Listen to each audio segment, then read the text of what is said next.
जय महाराष्ट्र विद्यार्थी मित्रांनो, आदिवासी विकास विभाग भरती 2026 आलेली आहे।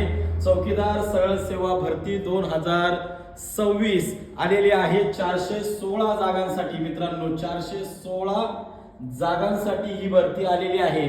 त्यामुळे ज्या विद्यार्थ्यांचं स्वप्न सरकारी नोकरी मिळवण्याचं आहे त्या विद्यार्थ्यांसाठी ही एक सुवर्ण संधी आहे। ज्या विद्यार्थ्यांचं शिक्षण म्हणजे शैक्षणिक पात्रता इयत्ता 10वी उत्तीर्ण म्हणजे 10वी पास झालेले विद्यार्थी यासाठी फॉर्म भरू शकता। तुम्ही कोणत्याही बोर्डामधनं, मग स्टेट बोर्ड असेल किंवा सेंट्रल बोर्ड असेल, या बोर्डमधनं जर तुम्ही इयत्ता 10वी पास झालेले असाल तर ही संधी तुमच्यासाठी आहे।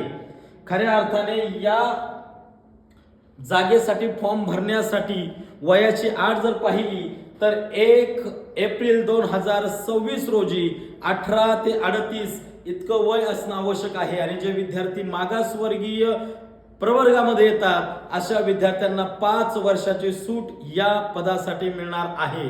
आणि मित्रांनो, तुम्ही विचाराल की सर, या पदासाठी फॉर्म भरण्यासाठी फी किती आहे? तर मित्रांनो, यासाठी 1000 रुपये फी आहे। आणि जे विद्यार्थी मागासवर्गीय संवर्गात येतात किंवा दिव्यांग आणि अनाथ विद्यार्थी आहेत यांसाठी 900 रुपये फी या भरतीमध्ये तुम्हाला भरावी लागणार आहे। मित्रांनो, खऱ्या अर्थाने लवकरात लवकर तुम्ही या पदासाठी फॉर्म भरा।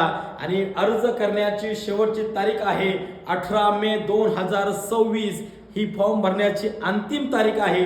त्यामुळे विद्यार्थी मित्रांनो, लवकरात लवकर तुम्ही फॉर्म भरा।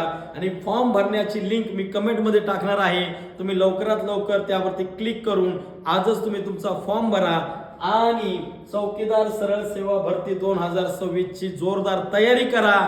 जय महाराष्ट्र।